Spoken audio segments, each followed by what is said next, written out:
muito bem-vindo ao Holograma Histórico. Episódio 22, Os Anunnaki entre nós. Uma investigação do holograma histórico. Eu sempre me peguei imaginando, e se aquelas antigas divindades sumérias, os Anunnaki, nunca realmente nos deixaram? E se eles ainda estiverem aqui na Terra, vivendo à sombra da nossa civilização? Nesta jornada, convido você a me acompanhar em uma investigação surpreendente. Vamos seguir as pistas espalhadas em textos antigos, relatos de exploradores e teorias modernas, para explorar a ideia de que os Anunnaki permanecem entre nós, ocultos, em locais remotos e quase inacessíveis. Prepare-se. Vamos das tábuas de argila da Mesopotâmia até as paisagens geladas da Antártica, dos relatos épicos do dilúvio às conspirações sobre a Lua. Serei seu narrador nesta busca, falando em primeira pessoa, como quem monta um quebra-cabeça milenar.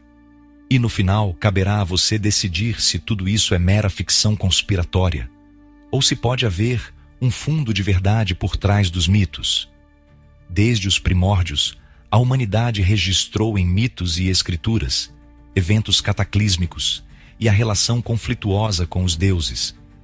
Um desses relatos, encontrado em tábuas sumérias e babilônicas, descreve um grande dilúvio, enviado pelos Anunnaki para devastar a humanidade, no épico de Atrahasis e em versões da epopeia de Gilgamesh. Os deuses planejam exterminar a raça humana por meio de um dilúvio. Porém, e isto é crucial, após a catástrofe, algo muda no coração dessas divindades. Em vez de completar a aniquilação, eles se arrependem. Textos antigos mostram as divindades jurando nunca mais destruir a humanidade dessa forma. Que nunca mais haja um dilúvio. Que jamais haja outro dilúvio. É o que dizem as tábuas do mito babilônico. Nessas linhas, posso quase ouvir a voz culpada de Ishtar, Inanna, lamentando a destruição que consentiu. Enquanto isso, Enki, ou Ea, o Deus que havia salvo um homem justo, construindo uma arca, convence a Assembleia Divina a poupar os sobreviventes. Mas por que isso importa? Porque esse momento marca uma transição importante. É o ponto em que os Anunnaki teriam reconhecido a Terra como herança da humanidade. Após o dilúvio, os deuses concordam em deixar os seres humanos prosperarem novamente. Em vez de nos ver apenas como servos descartáveis, como supostamente nos criaram para minerar ouro, eles optam por uma coexistência pacífica. Se os Anunnaki são reais e tomaram essa decisão, faz sentido supor que eles não foram embora imediatamente após o dilúvio. Talvez tenham permanecido por aqui, observando de longe seus herdeiros humanos reconstruírem o mundo pós-catástrofe. Nos meus estudos, notei também que Sitchin e outros autores da teoria dos antigos astronautas sugerem que, após esses eventos, muitos Anunnaki retornaram a seu planeta natal, Nibiru. Mas, e se alguns decidiram ficar? Afinal, a Terra agora era habitada por suas próprias criaturas, nós, e possuía tudo o que precisavam, inclusive o precioso ouro para seus propósitos cósmicos. A história nunca registra explicitamente uma despedida final dos deuses. Pelo contrário, tradições posteriores falam de tempos em que os deuses se afastaram ou esconderam-se, deixando os humanos reinarem. Seria esse um eufemismo para uma retirada estratégica dos Anunnaki a lugares remotos? É aqui que começamos a entrar em um território fascinante. Se os Anunnaki permaneceram na Terra, mas decidiram não mais interferir abertamente nas sociedades humanas, onde eles poderiam ter se escondido? Refúgio nos confins gelados, polos e montanhas remotas. Se os Anunnaki permaneceram na Terra, mas optaram por se esconder, onde poderiam estar? Ao seguir as pistas, percebi um padrão intrigante. Regiões inóspitas, geladas, isoladas. Elas aparecem com frequência em relatos antigos e em muitas das teorias modernas. Seria coincidência? Ou esses locais extremos seriam os refúgios perfeitos para quem deseja se manter fora do alcance da civilização? Existe também uma questão climática. Nibiru, o planeta natal dos Anunnaki segundo Sitchin, teria uma órbita longa e excêntrica. Passaria longos períodos distante do Sol. Em outras palavras, um mundo de condições frias e austeras. Nesse cenário, regiões frias e isoladas da Terra, como os polos e os picos de montanhas, poderiam lhes parecer mais familiares, como uma lembrança do próprio planeta de origem. Não por acaso, muitas teorias apontam para a Antártica como um possível esconderijo dos Anunnaki. Pense nisso. A Antártica é praticamente um continente intocado, coberto de gelo. A presença humana é mínima e rigidamente controlada. Nas longas noites polares e no vazio branco, qualquer coisa pode se ocultar e ninguém veria. Não estou sozinho nessa especulação. Em 1947, uma expedição militar americana, liderada pelo famoso explorador almirante Richard Byrd, foi à Antártica em uma missão chamada Operação High Jump. Oficialmente, era apenas para pesquisa e treinamento militar. Mas os rumores dizem outra coisa. Um relatório de março de 1947, atribuído a Byrd, menciona, e aqui abro aspas, um novo inimigo que pode voar de polo a polo em um instante. Uma frase dessas, no contexto da Guerra Fria, simplesmente não fazia sentido. Mas, para os teóricos, ela soa exatamente como a descrição de discos voadores, ou aeronaves de origem não humana. Teriam Byrd e sua equipe esbarrado em uma força oculta, protegendo a Antártica? Muitos acreditam que sim, e apontam duas possibilidades. A primeira, uma base nazista secreta que teria sobrevivido à Segunda Guerra Mundial. A segunda, e muito mais ousada, que se tratava de uma base dos próprios Anunnaki, ou de seres reptilianos protegendo um território proibido.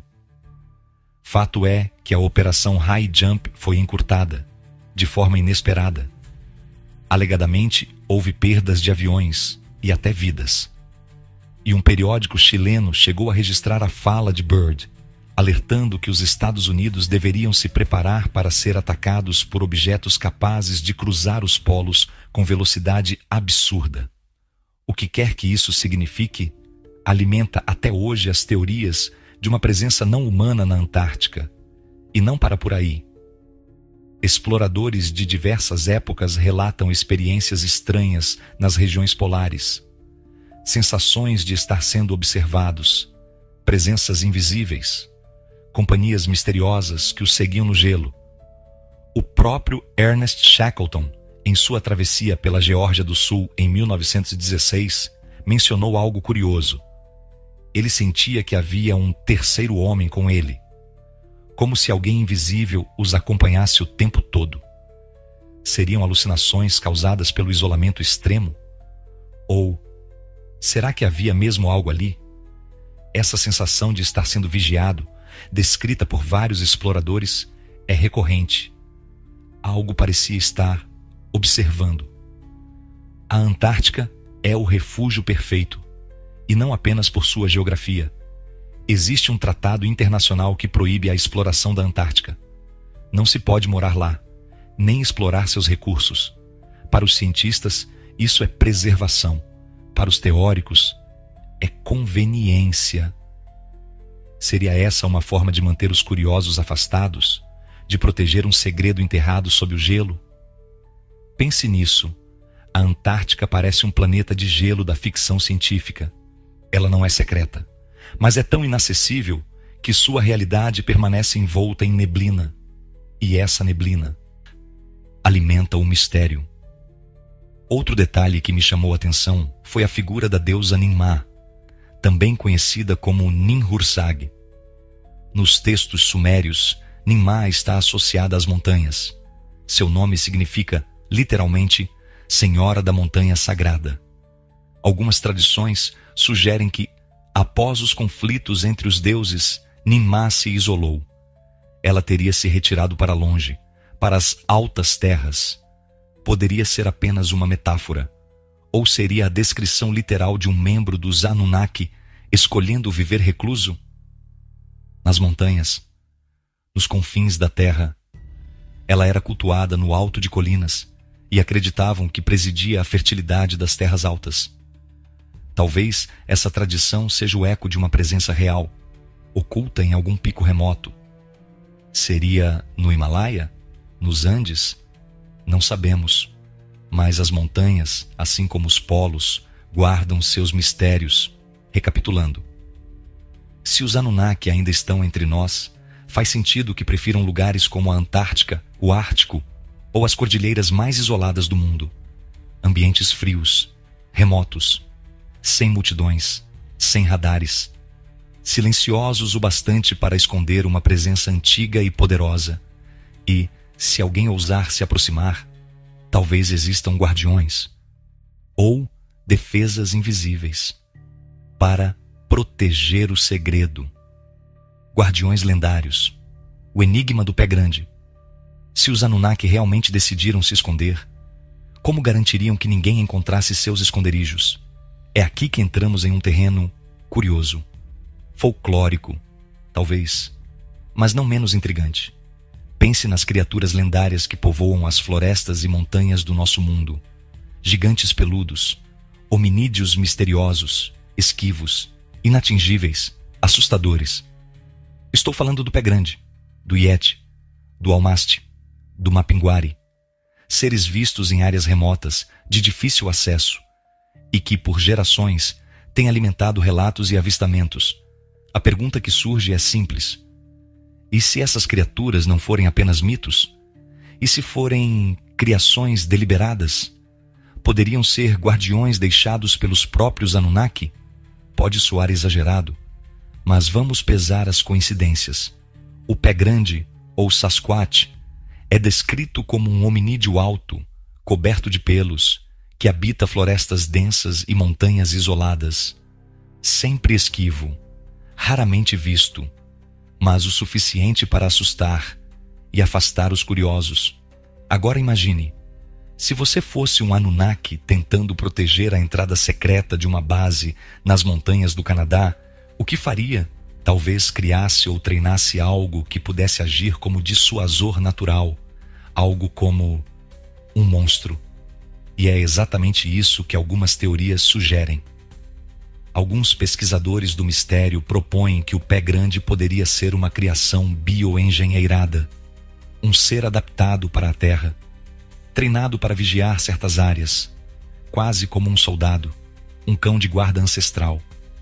Existem até relatos de pessoas que viram OVNIs e logo em seguida cruzaram com um Pé Grande. Uma coincidência? Talvez. Mas há quem diga que os dois eventos estão conectados. Alguns teóricos afirmam que essas criaturas são levadas por naves, transportadas até áreas específicas para vigiar entradas, túneis ou instalações ocultas. Em fóruns e discussões online, é comum encontrar declarações como: é como se fossem sentinelas. Eles aparecem quando alguém se aproxima demais de algo que não deveria. E aqui entra uma lógica curiosa. O Pé Grande é assustador o suficiente para manter as pessoas longe. Mas nunca foi agressivo, nunca atacou, só assusta e desaparece. Isso reforça a ideia de que ele não é um predador, mas sim um guardião. Um aviso vivo: não passe daqui. O famoso filme de 1967, O Registro de Patterson Gimlin, mostra uma criatura caminhando lentamente, olhando para trás. Até hoje, é um dos registros mais discutidos da criptozoologia. Seria aquele ser uma evidência real? Ou uma encenação? Ninguém provou. Ninguém desmentiu de forma definitiva. Mas há algo instigante na permanência desse mito. No Himalaia, temos o Yeti, o abominável homem das neves, Sherpas contam histórias sobre essas criaturas que vivem nas encostas geladas, guardando vales proibidos, muitas vezes ligados a reinos ocultos, como Shambhala. Na América do Sul, há o Mapinguari. Na Austrália, o Yowie. Na Rússia, o Almasty. É quase como se cada região remota do planeta tivesse o seu próprio guardião gigante, sempre em locais de difícil acesso, sempre associado a regiões onde, teoricamente, nada deveria estar. Coincidência folclórica? Ou evidência de uma estratégia global de vigilância? Como pesquisador, mantenho um pé atrás, mas confesso, a conexão entre Bigfoot e Anunnaki acende a imaginação. Imagine um mapa mundi. Agora marque todos os avistamentos desses seres peludos, misteriosos, de olhos brilhantes. Você verá que quase todos estão associados a locais selvagens, pouco explorados, muitas vezes proibidos. E se essas criaturas realmente forem reais, talvez não estejam sozinhas. Talvez alguém ou algo as tenha colocado ali. Talvez sejam apenas peças de uma engrenagem maior. A primeira linha de defesa de um segredo enterrado ou esquecido. Por enquanto, o pé grande permanece um enigma. Mas um enigma que, para muitos, faz parte da estratégia de ocultamento de algo muito maior. Seja por medo, por precaução ou por protocolo. Esses seres mantêm os curiosos afastados e garantem que certas portas permaneçam fechadas, até que alguém esteja pronto, ou até que eles decidam que é hora de abrir. Vida nas sombras, adaptação Anunnaki e abrigos ocultos. Uma pergunta inevitável surge em meio a essa investigação. Como os Anunnaki conseguiriam sobreviver aqui, na Terra, durante tanto tempo, sem serem detectados? Lembre-se, de acordo com a teoria, eles não são nativos deste planeta. Vieram de Nibiru, um mundo com condições ambientais completamente diferentes. Isso significa que suas necessidades fisiológicas, talvez até sua biologia, podem não se adequar perfeitamente ao nosso ambiente. Os textos antigos muitas vezes os retratam usando capacetes estranhos, trajes incomuns. Para alguns, eram roupas cerimoniais. Para outros, trajes espaciais. Zecharia Sitchin, em O 12º Planeta, sugere que Nibiru enfrentava sérios problemas em sua atmosfera e que os Anunnaki vieram à Terra em busca de ouro, justamente para tentar restaurar as condições em seu planeta de origem. Se isso for verdade, então o ambiente deles é radicalmente diferente do nosso. E se alguns Anunnaki realmente ficaram na Terra após a antiguidade, é lógico supor que precisariam se adaptar, ou então viver em ambientes controlados, isolados, onde pudessem replicar as condições de Nibiru. É aqui que entra uma ideia fascinante. E se eles estiverem usando os oceanos e o subsolo como refúgio? Pense comigo. As profundezas dos oceanos cobrem mais de 70% do nosso planeta e são, até hoje, praticamente inexploradas. Nós conhecemos melhor a superfície da Lua do que o fundo dos nossos mares. As pressões são gigantescas. A escuridão é absoluta. Um ambiente hostil para nós, mas talvez perfeito para alguém com a tecnologia certa. Alguns teóricos propõem que os Anunnaki desenvolveram bases submarinas, locais ocultos, a quilômetros de profundidade, protegidos e com atmosfera controlada. Ali, poderiam viver isolados, fora do alcance dos satélites, fora da curiosidade humana. Há relatos de OSNIs, objetos submarinos não identificados, detectados por sonares e por marinheiros.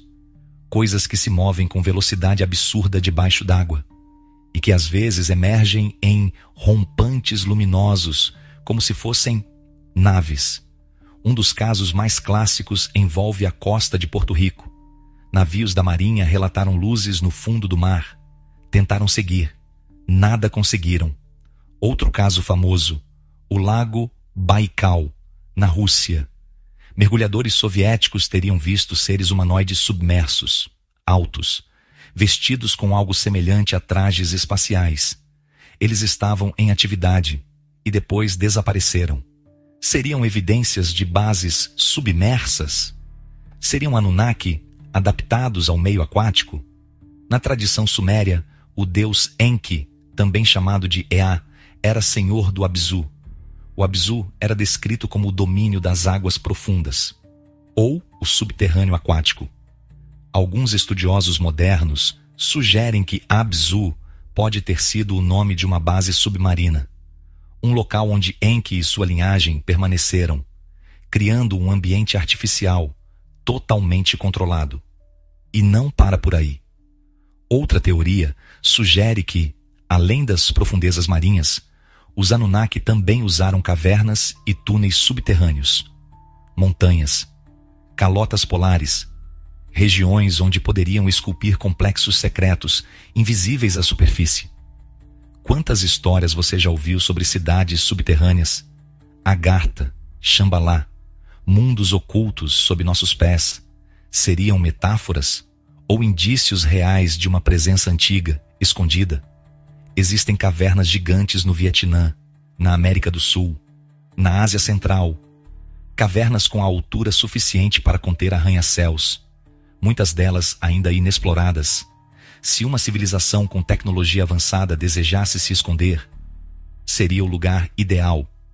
Imagine, ambientes lacrados, com ar reciclado, energia própria e até reprodução controlada. Esses locais poderiam funcionar como naves enterradas, autossuficientes, estações ocultas, habitadas por seres que não desejam interferir, apenas observar. Isso explicaria por que nunca os vemos. Eles simplesmente não vivem como nós. Estão aqui, mas em outro nível. Se isso for verdade, então eles criaram ecossistemas simulados, talvez biosferas fechadas, ou laboratórios avançados, de onde ocasionalmente saem, para estudar, observar ou interagir. A ufologia fala sobre abduções, relatos de seres que aparecem à noite, conduzem exames e desaparecem. Muitos associam isso a alienígenas genéricos. Mas e se forem Anunnaki, monitorando a humanidade, verificando como evoluímos? Afinal, somos sua criação, e talvez sejam responsáveis por nós. Alguns sugerem que certas aparições divinas ao longo da história foram, na verdade, Anunnaki disfarçados, guiando, corrigindo, influenciando, como os deuses gregos que às vezes caminhavam entre os mortais. Talvez, depois do dilúvio, eles tenham decidido não mais governar, mas também não nos abandonar. Hoje, se ainda estão aqui, vivem nas sombras, sob o gelo, sob a terra, sob o mar, e esperam, talvez por um momento, talvez por um sinal, ou talvez apenas para continuar observando. Aqueles que um dia eles mesmos criaram.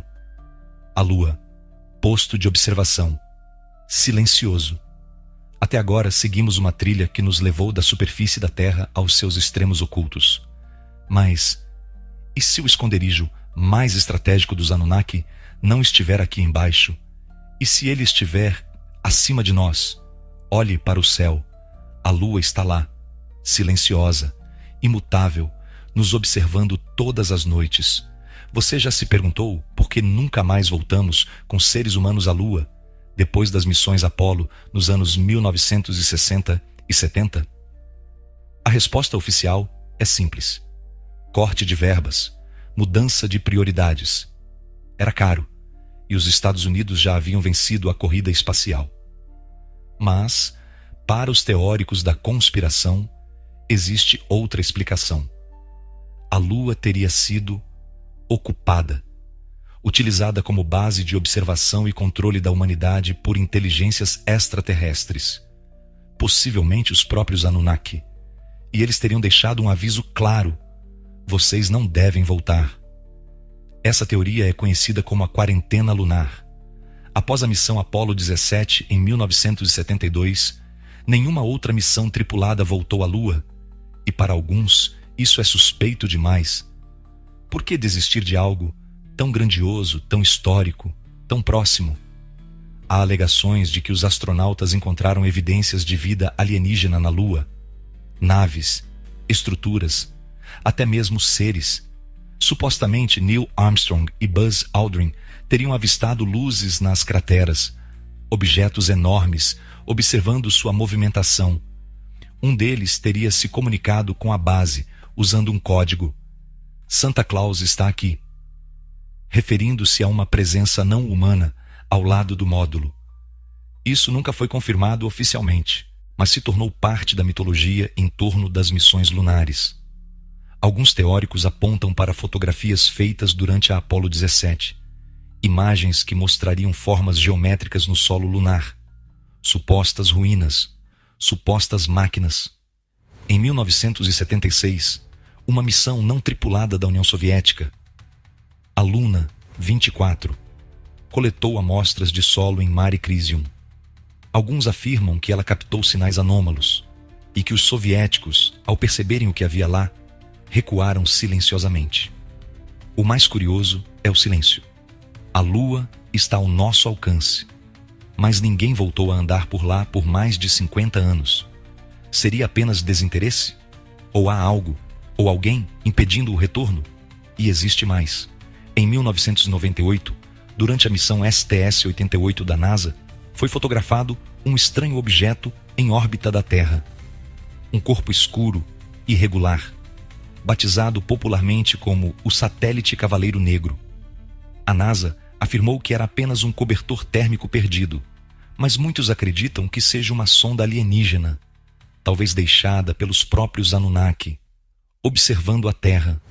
Há milhares de anos, esse objeto teria sido detectado desde o século XIX por astrônomos, e sua órbita não segue os padrões dos satélites artificiais comuns.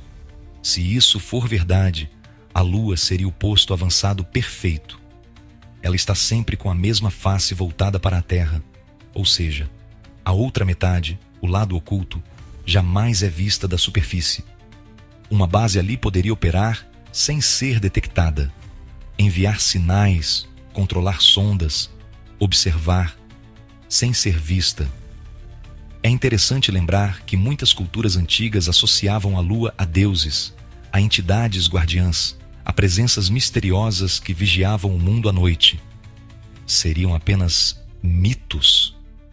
Ou ecos de uma verdade mais profunda?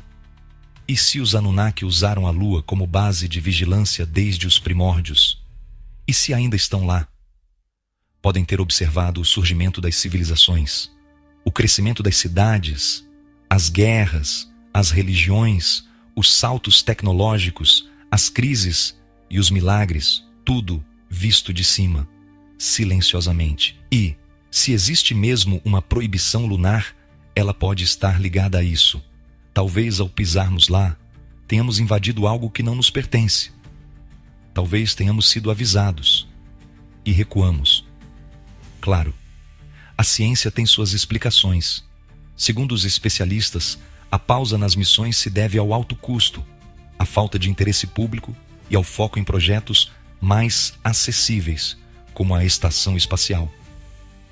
Nenhum documento oficial reconhece a existência de estruturas alienígenas na Lua, nem contatos, nem advertências, mas a dúvida permanece. E enquanto não retornarmos com olhos e câmeras a cada cratera, cada vale, cada sombra, a teoria seguirá viva e a pergunta continuará: a Lua é apenas um satélite morto ou um posto avançado Anunnaki que nos observa desde o princípio? Defesas ocultas, guardiões do planeta? Se os Anunnaki realmente ficaram por aqui e se continuam observando a humanidade em silêncio, será que eles também atuam como guardiões? Essa ideia pode parecer fantasiosa à primeira vista, mas existem eventos recentes e muito curiosos que reacendem essa possibilidade. Imagine que os Anunnaki, ao decidirem coexistir conosco, tenham assumido uma postura de tutela, sem interferir diretamente, mas preparados para agir caso algo ameaçasse a integridade da Terra. E é aqui que entra um dos casos mais fascinantes das últimas décadas. Fevereiro de 2013, Rússia, Chelyabinsk. Um meteoro com cerca de 17 metros de diâmetro entra na atmosfera, sem aviso. Explode no céu, liberando uma energia comparável a 30 bombas de Hiroshima. A onda de choque quebra janelas, fere mais de 1.000 pessoas, mas milagrosamente ninguém morre. O objeto nunca atinge o solo em bloco. Ele se desintegra no ar. Agora, aqui está o detalhe que mudou tudo. Algumas filmagens amadoras mostram algo estranho. Pouco antes da explosão, um segundo objeto parece cruzar o céu e colidir com um meteoro, um ponto rápido, como se fosse um projétil. Para alguns ufólogos, aquilo foi uma intervenção, uma nave, um artefato desconhecido que interceptou o meteoro e o destruiu antes do impacto. Yevgeny Lavbin, presidente de uma fundação de pesquisa espacial em Krasnoyarsk, afirmou à imprensa que acreditava nisso. Segundo ele, não foi a primeira vez. No evento de Tunguska, em 1908, também na Rússia, algo semelhante aconteceu. Um corpo celeste explodiu no ar, devastando quilômetros de floresta, mas sem deixar cratera. Lavbin sugere que nos dois casos uma nave desconhecida destruiu o objeto, e no caso de Tunguska teria sido destruída junto. Ele afirma ter encontrado fragmentos metálicos anômalos na região, materiais que, segundo ele, não poderiam ser produzidos na Terra. A comunidade científica, claro, tem outra explicação. Segundo a NASA, o meteoro de Chelyabinsk se desintegrou naturalmente por pressão e calor, um fenômeno conhecido como airburst, quando o objeto se rompe na atmosfera antes de atingir o solo. Eles estimam que a explosão ocorreu a 30 quilômetros de altitude, liberando uma energia gigantesca, mas sem necessidade de intervenção alienígena. O mesmo vale para Tunguska. Para a ciência, são eventos cósmicos naturais. Mas, e se não forem? E se, de tempos em tempos, algo ou alguém intervém para evitar o pior? É uma ideia quase cinematográfica, mas há quem acredite profundamente nela. Toda vez que um asteroide passa raspando pela Terra e só descobrimos depois, alguém pergunta: será que não fomos ajudados sem saber? O astronauta Edgar Mitchell, da Apollo 14, afirmou acreditar que alienígenas intervieram para evitar guerras nucleares na Terra. Segundo ele, durante a Guerra Fria, OVNIs teriam sobrevoado bases de mísseis e, em alguns casos, desativado sistemas de lançamento. Se isso for verdade, encaixa-se no padrão: uma inteligência superior, observando e intervindo apenas quando necessário. É claro que tudo isso é altamente especulativo, mas não impossível. Os próprios Anunnaki, em seus registros antigos, demonstram uma dualidade: ora severos e impiedosos, ora protetores e compassivos. Após o dilúvio, parece que algo mudou, como se tivessem aprendido e passado a olhar para nós com outro tipo de responsabilidade. Hoje, se ainda estão aqui, talvez sejam apenas vigilantes, guardando o planeta de ameaças externas ou de nós mesmos. Eles não governam, não aparecem, mas talvez, em momentos críticos, estendam a mão invisível, como em Chelyabinsk, como em Tunguska, ou em tantas outras situações que por pouco não se tornaram tragédias globais. Talvez estejamos mais protegidos do que imaginamos. E se assim for, os Anunnaki não seriam apenas deuses do passado, mas os guardiões invisíveis do presente. Territórios proibidos e indícios de controle. À medida que avançamos nessa investigação, comecei a perceber um padrão recorrente. Um detalhe que talvez sempre tenha estado diante dos nossos olhos. Os lugares mais apontados como possíveis esconderijos dos Anunnaki são também os lugares que menos exploramos. Coincidência? Ou um indício claro de que certos territórios permanecem intocáveis por um motivo? Vamos revisar alguns deles. A Antártica. Um continente inteiro sem população nativa. Regido por um tratado internacional assinado em 1959, proibido para qualquer atividade militar, sem exploração comercial, sem mineração, apenas pesquisas científicas e, mesmo assim, controladas. Além disso, a geografia extrema já basta para manter visitantes afastados.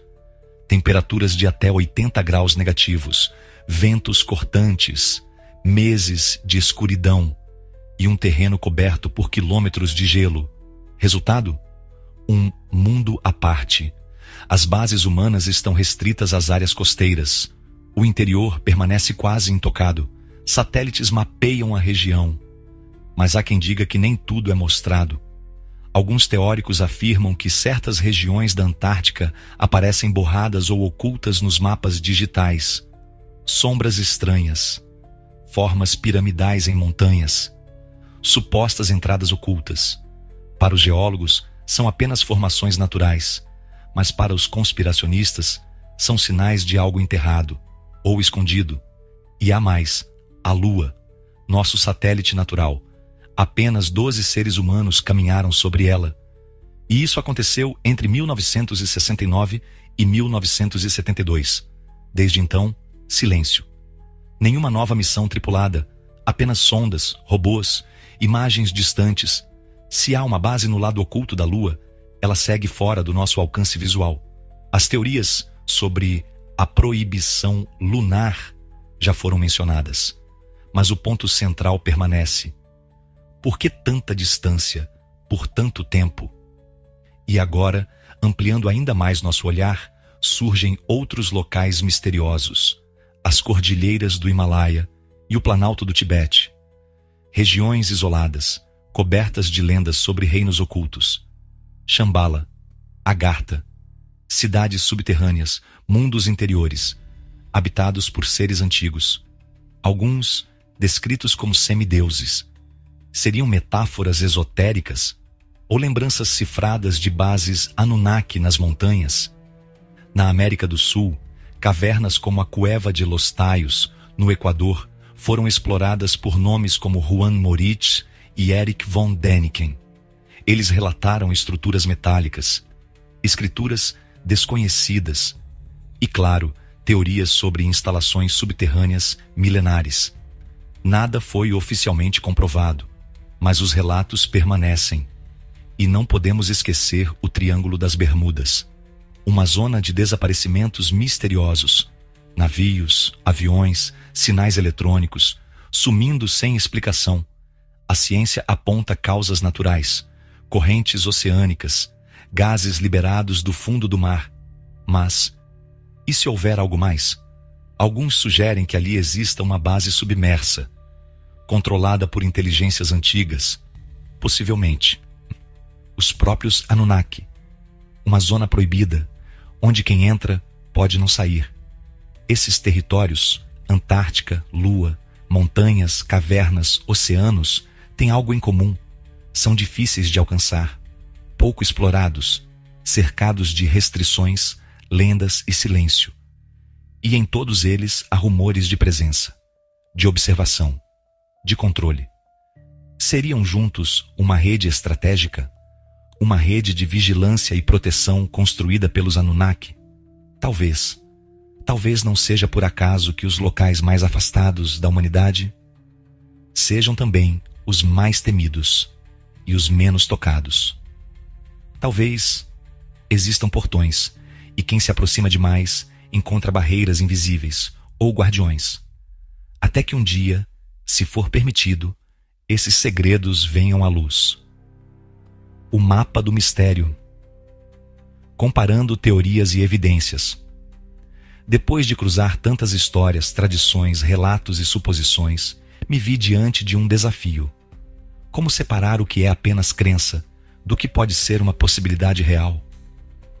Foi aí que resolvi montar um quadro mental, um mapa do mistério, colocando lado a lado as principais alegações conspiratórias e os contrapontos oferecidos pela ciência oficial. O resultado foi surpreendente, não porque uma das partes venceu, mas porque o confronto entre os dois lados revela algo mais profundo. O ser humano continua buscando respostas onde há silêncio. Vamos a alguns exemplos. A teoria de que os Anunnaki estariam escondidos nos polos e nas montanhas isoladas. Entre os apoiadores, há quem cite a Operação High Jump, o almirante Byrd e os rumores sobre encontros com forças desconhecidas na Antártica. O contraponto científico afirma que a missão foi puramente militar e de treinamento. Não há qualquer evidência de confronto. As perdas na expedição foram atribuídas a falhas técnicas e ao clima extremo. Mas, ainda assim, as dúvidas permanecem. Sobre o Pé Grande, ou Sasquatch, os relatos se multiplicam há décadas. Testemunhas juram ter visto. Há vídeos, pegadas, relatos emocionados. A ciência, por outro lado, destaca. Não há fósseis.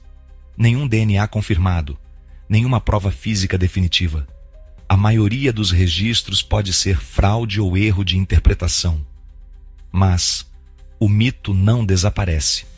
E mais, há quem afirme que essas criaturas aparecem justamente próximas a regiões onde supostamente existiriam bases alienígenas ou entradas subterrâneas. Coincidência? Outra ideia recorrente é a de que os Anunnaki, por não serem nativos da Terra, não se adaptaram ao nosso ambiente. Por isso, teriam criado ecossistemas próprios em bases submersas ou subterrâneas. O Abzu, na mitologia suméria, seria o domínio aquático de Enki, possivelmente uma referência a uma base subaquática. Mas nenhuma estrutura desse tipo jamais foi identificada.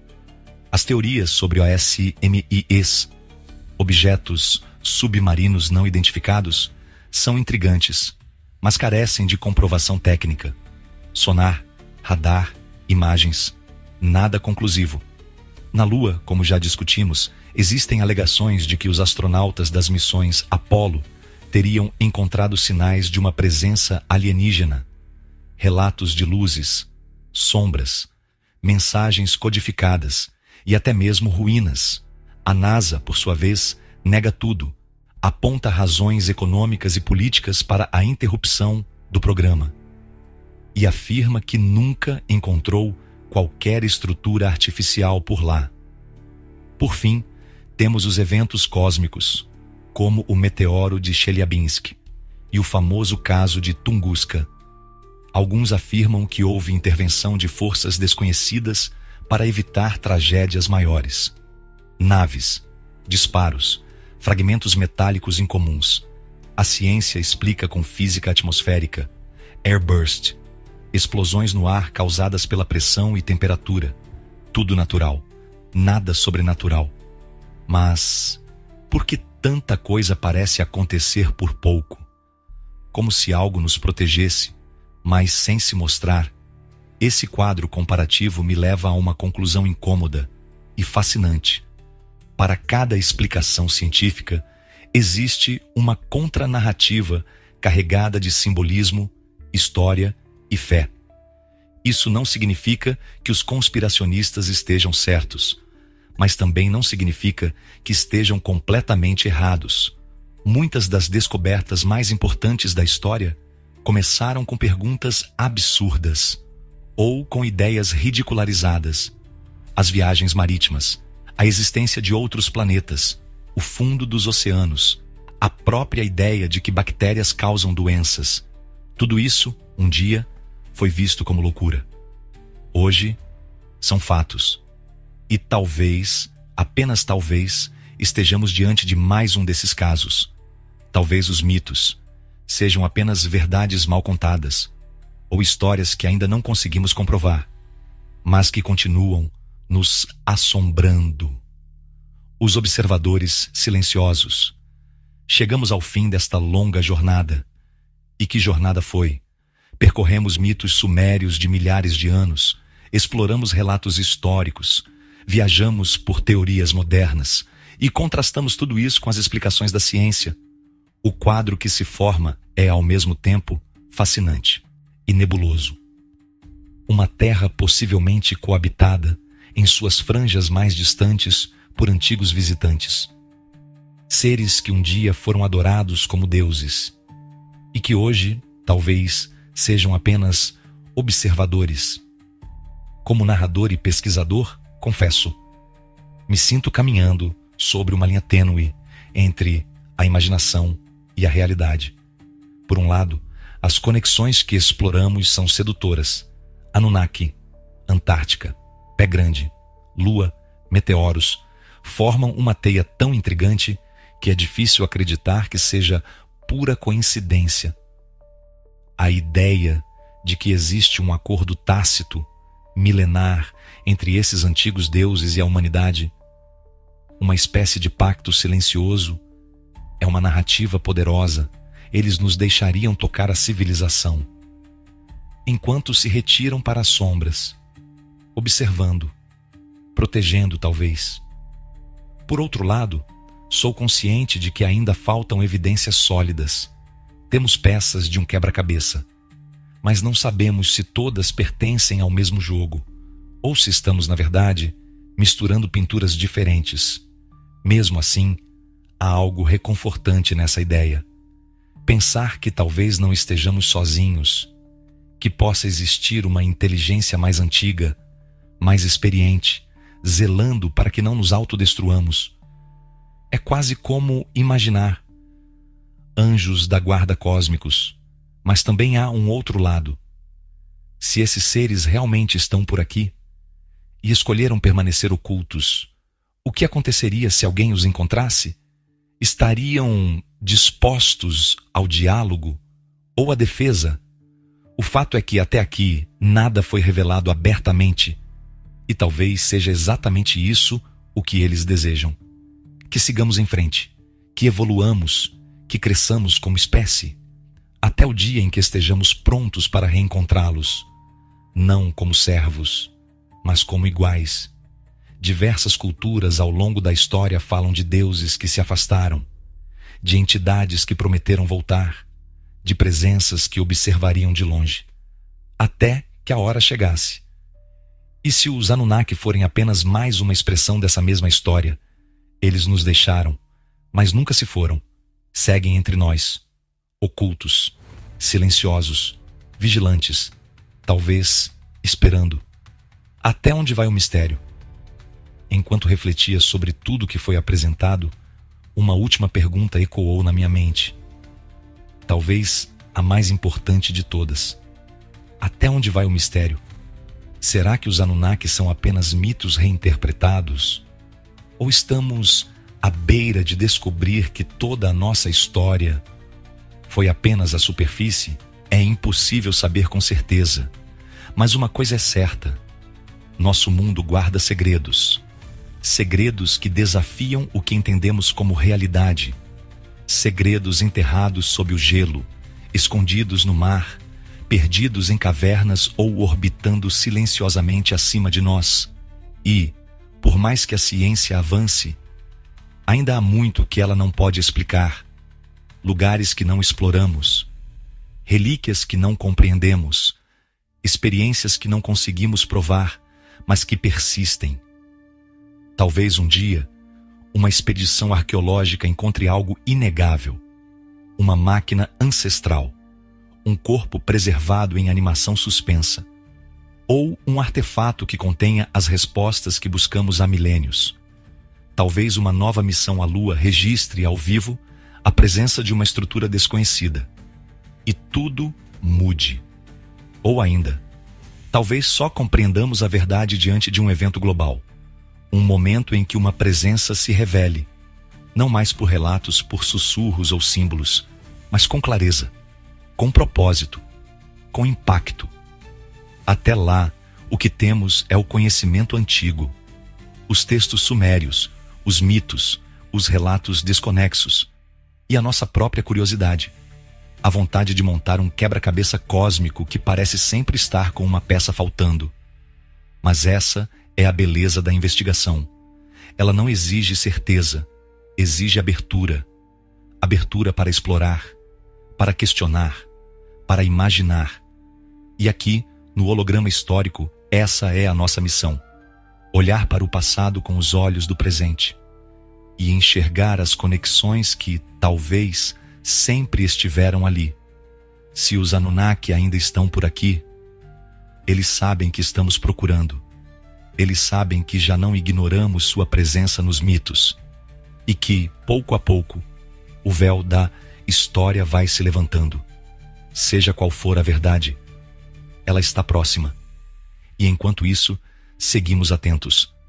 As montanhas enevoadas, as estrelas da noite e as profundezas insondáveis. Porque se há algo que essa investigação nos ensinou, é que o desconhecido não está longe, ele está ao nosso redor. E às vezes, bem debaixo dos nossos pés. Obrigado por caminhar comigo até aqui. Se você gostou deste episódio, não esqueça de curtir, comentar e compartilhar com quem também vibra com os grandes mistérios da humanidade. E lembre-se, o holograma histórico continua de olho nos enigmas do passado e do presente. Nos vemos no próximo episódio. Até lá, mantenha a mente aberta e os olhos voltados para o desconhecido.